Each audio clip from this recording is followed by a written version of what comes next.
So several years ago, I was in a meeting with some people from out of town. They'd flown in to Jacksonville to meet with me about some things, and I was in the meeting, and I had my phone out on the table in front of me, and it started to ring, and the caller ID registered that it was John Sullivan. And so I got up real quick and left the room and took the call, and we talked, and I came back, and the meeting was still going on. I said, "I'm sorry about that." And they said, "Dr. Lambert, was that called you John Sullivan, like Dr. John Sullivan, like the John Sullivan that called you?" And I said, "Well, yes, that was the guy that called me." And they're like, "You got a call from John Sullivan?" So I am here with the John Sullivan. Oh. And you, of course, that's so blown out of proportion. that's a true story. I promise, that's the truth. And they couldn't believe that I was getting phone calls from you. And you are right now today serving as the senior adult pastor at First Baptist Church in Jacksonville, Florida. But you had a lifetime of ministry Yes. before that. So as we get started, I want to talk to you about making it in ministry, Okay. because so many people don't. And you have made it in ministry for 68 years. 68. Yeah. I'm 44, which means I'm old. that's all that means is I'm older. You'd been doing ministry for 24 years before I ever even was born. Yeah.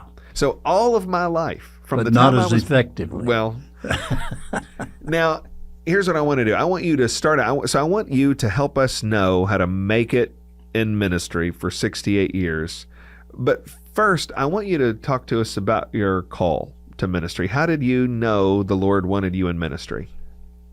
It's an interesting thing. Nancy and I, she came from Arkansas.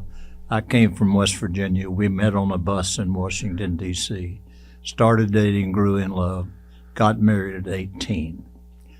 I was lost. I was very candid with Nancy about that at the time. I am not a Christian. I've never been baptized. I probably haven't been in church 20 times in my entire life that I know of.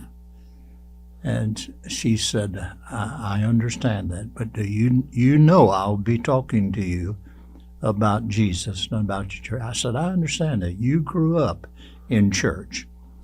Well, we got married in June, and in August, she finally had convinced me I needed to go to church with her at least one time. And so we went to church, around August the 15th of 1955, and a furloughing missionary was preaching that morning. I honestly do not know the text. I don't even know his name. And so when the invitation came, this strong, strong feeling came over me. You need to do something today. So I walked down the aisle, said to the preacher, I have no idea what I'm doing. I've never done this before in my life. And that day he led me through the plan of salvation, and I was saved. Well, in August, that was in June, in August, I came home from church one Sunday morning and said to Nancy, I really believe God's calling me into ministry. She was shocked, absolutely shocked. We were both working for the FBI, good jobs. We could have retired at 38 years of age with full retirement. She said, John, are you sure? You know, you don't even know John 3:16. You're not very versed. I said, well, I can learn. And so from that day on, when I walked forward the next Sunday and said, I want to be a preacher, I've never wondered about my call. I've never been able to even consider doing anything else, but one time I thought I might do something bivocationally the rest of my life. But I have never wondered one time, and I can tell you, and you know this too, it is the call of God on a person's life that keeps them in ministry at all, unless they're in it for whatever they can get out of it. You're not in it for the income. It just doesn't happen. Rarely, I say it doesn't happen. But can I ask you a question about in it for the call? So one of the things, so I was a seminary professor for 10 years, and one of the things I learned being a seminary professor is not everybody who goes into ministry is raised up by the Lord to go into ministry. I'm looking at these people, most of them great folks, but I'm like, I wouldn't hire you to sweep the floors at the church, much less preach and lead and shepherd. So I think there's sort of a blessing I really do in ministry when people, I think the Lord calls the herd, but I think people don't know what they mean, what they want, what they're after. When you were saying the Lord has called me into ministry, what did that mean to you? What were you thinking? What were you wanting? I was thinking there's nothing else I can do. Okay. To have satisfaction in life, in marriage, there's just nothing else I can do. Uh-huh. And I had some pretty good. I worked for Tom McCann's shoe store all the way through college selling shoes, and they offered me a store to manage. I said, I can't do that. Mm-hmm. I can't do that. Mm-hmm. I'm going to be a pastor of a church. Yeah. And I'm not sure I can explain it other than it is more of what I felt than what I knew. Well, talk about a time, when we were going through the hard years of ministry, of transition here at First Baptist, I in some ways, I felt that for the very first time because I had a couple of opportunities to go do easier things that would pay more money, and I could not do it. No. I couldn't do it. It was inconceivable to me that it would happen. And I wonder if you could talk to us about a time when ministry got hard and it would have been easier to go, but that call held you in place. Yes. I remember back to the Tom McCann thing. I was selling shoes. Nancy was working for the FBI while we were in college. And we had 2 children in college while we were there. And John was 3 months old when we started college. And I said to her, I probably should consider that. She said, I don't think so. She said, I'm not complaining about life. I don't think so. I said, well, I'm going to talk it through. So I went to my dean and I said to him, I have this opportunity to become a manager of a store that will pay me, and I gave him, it was unbelievable. I didn't dream I'd ever make that much money per year at all. Uh-huh. And he said, well, I ask you one question. Did God call you to be a shoe salesman who incidentally could preach? Or did God call you to preach who incidentally had to sell shoes to make a living at this time? And he said, now you have to struggle with that. Mm-hmm. I walked out of his office knowing I'm not going to take the job. Okay. I couldn't sit down and write it out in definition form. It's something that is so deeply ingrained in everything you do. Mm-hmm. I'm not sure my kids understood even at times why Dad does this and why he pushes himself, why these 18-hour days, while he's in college selling shoes, preaching on a little church on the weekends. I don't know why he does this, but that's the best definition. I just knew that I knew. Okay.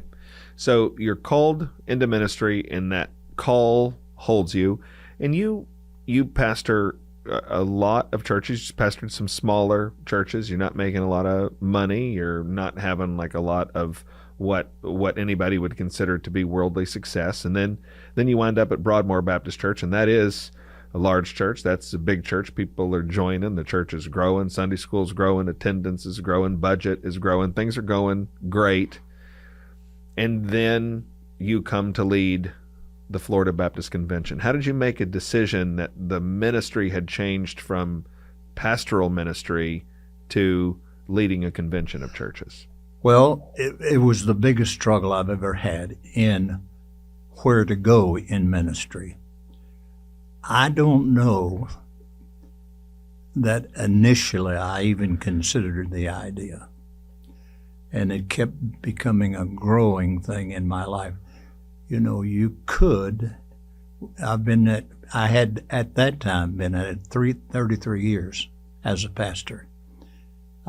You could help some preachers, and you could help some families, and you could do some evangelism and start some churches. And it was a growing, it took about 3 months for me to work through it. And, but when we worked through it, and we got here, it probably took 2 years before we ever really settled in. I became, as much as anything, a traveling evangelist. Mm-hmm. And but after the second year, there was the feeling that this is really the right place for me for the rest of my ministry. Mm-hmm. Now, all my peers said, you'll stay at it 10 years and you'll get back into a church. I said, I don't think so. I really, it was too much of a struggle to get out of the pastorate and into this. And the convention was awfully good to us. And you were there for? 26 years and 2 months. 26 years and 2 months. Now, in that, we'll call it your first season of ministry, that pastoral ministry. Yeah. And if we're talking about make it in ministry, one of the things that gets people out of ministry, one of the reasons pastors don't make it is because of difficulty. And you say you need your call. Yes. I told you. Okay. Now we're into Florida Baptist Convention life. And I want to talk about another thing that gets guys out of ministry, and it is women. I saw a statistic one time, 1 in 5 pastors won't make it because of sexual immorality. I believe you told me one time that in 26 years and 2 months at Florida Baptist Convention, there was not a week when you did not have to deal with some kind of sexual immorality on the part of a pastor. Or a staff member or deacons within the church. Okay, so sexual immorality cropping its head up in the church in some significant way. You, in the kind grace of God, were faithful in your marriage to your sweet Nancy until she went to heaven. How do guys stay ahead of that problem? Well, Nancy and I talked about that. I said, what would you do? And without blinking an eye, she said, I'd kill you. She did not blink an eye. Yeah. And I looked at her and she said, I would. Mm-hmm. I said, would you go to jail? She said, yeah, it'd be worth it. We have been through too much for that to happen. And she would always say, even when we were in the pastorate, some woman would come through and she'd hold my hand a little longer than Nancy. She stood with me at the front of the church, and folks come by and say how wonderful the sermon was. And we had 2 or 3 ladies that she thought they held my hand too long. Mm. And she'd say, don't ever get caught alone with that woman. Yeah. I said, okay. So she was patrolling the boundaries. Oh. Yeah. Yeah. What Patrol is a good word. Fear is a better word. Fear is a better word. When you're at the convention, and at least once a week for 26 years plus, you're hearing about this, and you're often having to go and help out. You're often having to go and minister. What did you learn about sexual immorality in ministry from all those decades of experience? It never happens in a hurry. Okay. It goes over a period of time until it finally happens. So somebody said a man who falls doesn't fall far. You're saying it doesn't happen quick. That's exactly right. So patrolling the boundaries, watching early. Okay. Yeah. And some preachers just think they're irresistible, Mm-hmm. and then they blow it. Mm-hmm. But the thing that amazed me is the number of them that blew it and then called me to try to recommend them to another church. Yeah. I said, I can't do that. Yeah. I said, in fact, your wife gets half of your annuity. Do you know that? She does because I told her. Well, and honestly, this is important. Yeah. Because, like, Nancy, I'm going to kill you. Yeah. Like, there are consequences that the Proverbs talk about. yeah. Like, the man goes right in Proverbs 5, 6, 7, he goes right along and he doesn't realize that an arrow is going to pierce his liver. He Yeah. doesn't realize this will kill him. Yeah. Yeah. And some of them aren't even repentant. Yeah. As one foolish friend of mine said, this is God's will. I said, you woke up stupid. You just woke up stupid. Yeah. It's not God's will Okay. that you destroy your family. So, Yeah. but Okay. it's the call. Okay, so you got call that keeps you when times are hard. We need at least an awareness of the consequences and how early we need to just keep early guards up, careful guards up in ministry for the sexual immorality piece. Another thing that gets guys out is kind of this search for glory and the big head and pridefulness, and they really think they're something. Yeah. The Bible says don't think more highly of yourself than you ought. Here's where I want to zero in on your involvement in convention life, and I'm talking about as head of the Florida Baptist Convention, your involvement in larger Southern Baptist life. We'll come back to the ministry complication in a minute, but help us understand your involvement in the larger Southern Baptist Convention over the years. I sort of just backed into it. I watched for a number of years the platform of the convention, and I came to realize there's nobody that knows what they're doing in terms of parliamentary procedure. Yeah. It was pitiful. Okay. It was. So I said, I'm going to do something about that. Running the convention Running meeting. the convention Yeah. sessions themselves. I'm going to do something about that. Well, I mentioned it to those who were in places, and finally they realized that there were people. There's about, I think I'm saying this right, don't hold me to the fact, there's only about 1,000 parliamentarians who are certified by the Robert's Rules of Orders folks that exist in the United States, certified parliamentarians. So I decided to do that. Well, Barry McCarty came along, and Barry was brilliant, and so he was hired, and I became his assistant for 25 years on the platform. But I had also the privilege of who's on the platform, what I call running the platform. It's time for you to speak. You have 3 minutes. I'll punch you on the shoulder when your 3 minutes are up if you go beyond. And so I just sort of backed into it, and then people started asking me this. And I came to realize that there are some things that you really must fight for. Doctrinal credibility, you must fight for it because it will ooze before you realize it. And that's why I was so involved in the researches, not like Pressler and Patterson, but involved behind the scenes trying to help folks understand, here's where we're going with this. This is what we need to do. I remember when I was nominated to be president of the convention, and I lost to Jimmy Draper the first time and to Charles Stanley the second time. And they said, I said, when Stanley ran against me, I said, I'm not sure I understand. I said to Jimmy, help me understand why I did not win. He said, well, you have too many friends in denominational positions. Oh. You are friends with every seminary president. Okay. He said, I said, okay. Well, I asked someone on the other side, why did you not vote for me, the more to the left, not liberal, but to the left? He said, you wouldn't get out of bed with Draper. How do you win? Yeah.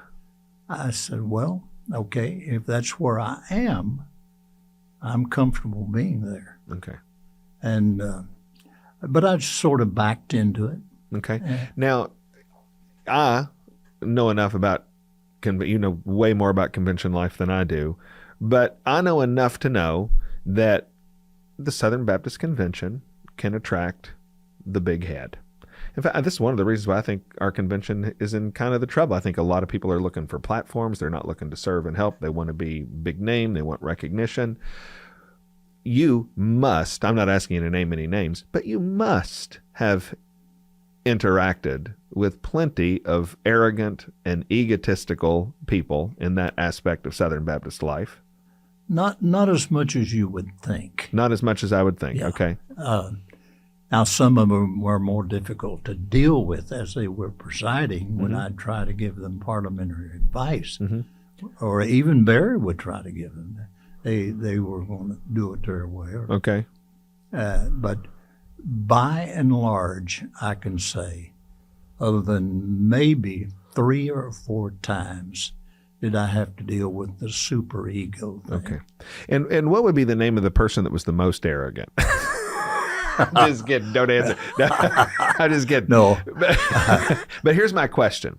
So in that sort of upper echelon of convention life, what did you learn then about humility in ministry? I didn't learn much about humility from Okay. but I learned, and this was refreshing, these are real people doing real work. Every one of them. And I was not envious of their work. I was grateful. Okay. I watched, Vines was very easy. Okay. He was complimentary. He would listen, and we got into one hullabaloo, and it got a little sticky. And he said, "What do you think I should do?" I said, "I think you should kill it now, or you'll live with it all year. So let's kill it now." How do I do that? And I told him how to handle it, what to do. It was over within 10 minutes. Okay. All right. But he now, some would take advice easier than others. Some had no idea how to run a business meeting to begin with. And basically, the Southern Baptist Convention is a business meeting. That's why we're there. Everybody thinks they're resolutions, but resolutions are non-binding. It's the public relations edge. Our resolutions let people know what we think we are. But when you pin down the issues and you vote on regulations and bylaws and all of the other things that will regulate for years to come, it's a very serious business. Yeah. Another, and this is the final thing on question on making it in ministry. Another reality that takes people out is money. So there's difficulty, there's sex, there's glory and pride, and then there's money. And money's a tricky one because everybody needs to earn money. Everybody's got a light bill. Everybody has a grocery bill. Everybody's got to make money. And yet the Apostle Peter says you're not allowed to go into this thing for money. Yeah. So many guys, the love of money takes them out or distorts them or twists them or makes their ministry harder than it needs to be. How do guys need to think about this thing that you have to have but is such a risk? Well, that's a great question. That when a preacher gets to the place that he thinks this is my church, that's when the money problem is going to start. Okay.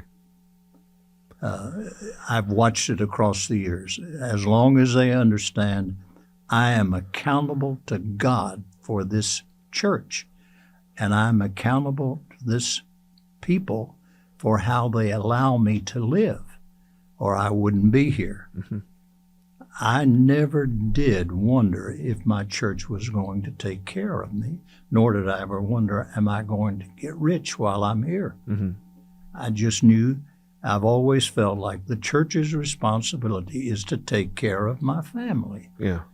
And but when they become independent Okay. of the congregation, they make the decisions, not the congregation. That's when they start. So Jesus's church becomes my church. Trusting the church to care for me absolutely becomes what I deserve. Absolutely. That's the problem. Okay. Well, not necessarily even I deserve. I have to have. I have to have it. Okay. When you get your third child, you're going to have more money. Yeah. And every church I ever pastored, my first one averaged 11 in Sunday school, and 3 of those were us. Yeah. And so, but they did the best they could. They paid me $15 a week, and if it was a good week, they'd give me $25. Yeah. So I just never wondered about that. And money's never been an issue with me. It just never has. After 68 years in ministry, you've learned more than we could ever ask you in a brief interview. But after 68 years in ministry, what are some surprising things you've learned that would have shocked you entering your first year of ministry? That people would love me as much as they did. Okay. My personality has changed with age. I'm softer now. Okay. When I first started, I thought I was the cock of the walk. Okay. Don't get in my way. Yeah. And it took me about a year. That rubbed off real fast. Okay.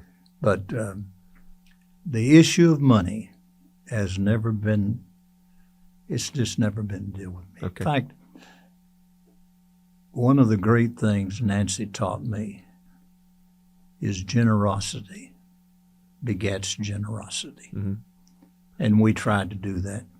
No matter, we never missed giving at least 10% of whatever we earned to our church. We never gave it anywhere else. Mm-hmm. Oh, she was adamant about that. Well, I said, we ought to say, no, that tithe goes to our church. Of course, she was taught that as a little girl. Yeah. And had done it all of her life. So, but if I've learned one great lesson in longevity is it's true. Generosity begets generosity. Okay. People are kinder to me now than they've ever been in my life.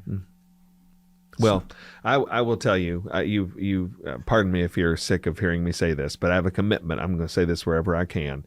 The difficult years of transition, which are blessedly in the past here at First Baptist, they were the hardest years of my life, and some of the hardest years of my life, to be honest. Yeah, because I was not in a decision-making position, and so whatever the decision I had to decide, is this a good decision that I can live with, or what do I need to do? So it was tough on. Now, you are a master at leveling the field. I've never felt like you have stampeded the crowd. I've never felt like that you, in a way, have misrepresented yourself or misrepresented the staff. So, and that's the word, leveling the playing field, leveling. You've always been willing to listen. That's the greatest gift God can give a preacher, is a willingness to listen. Well, that's one of my commitments is to talk about in those hard years of ministry how much of a benefit, I mean, a true priceless treasure you were to me. And one of the greatest things I've done over the last few years is sit and listen when you've had wisdom, advice, counsel, encouragement. You've always been. I've told you I would not have made it if it hadn't been for you and your friendship and your support and your wisdom. So I'm very, very grateful for you. Well, and I'm grateful that you gave me the opportunity. See, I told the former pastor, I'll give you 3 years. It's almost 9. And so you extended my longevity a great deal, for which I'm eternally grateful. Well, I'm eternally grateful as well, and I appreciate you letting me talk to the John Sullivan. Don't play that card too often.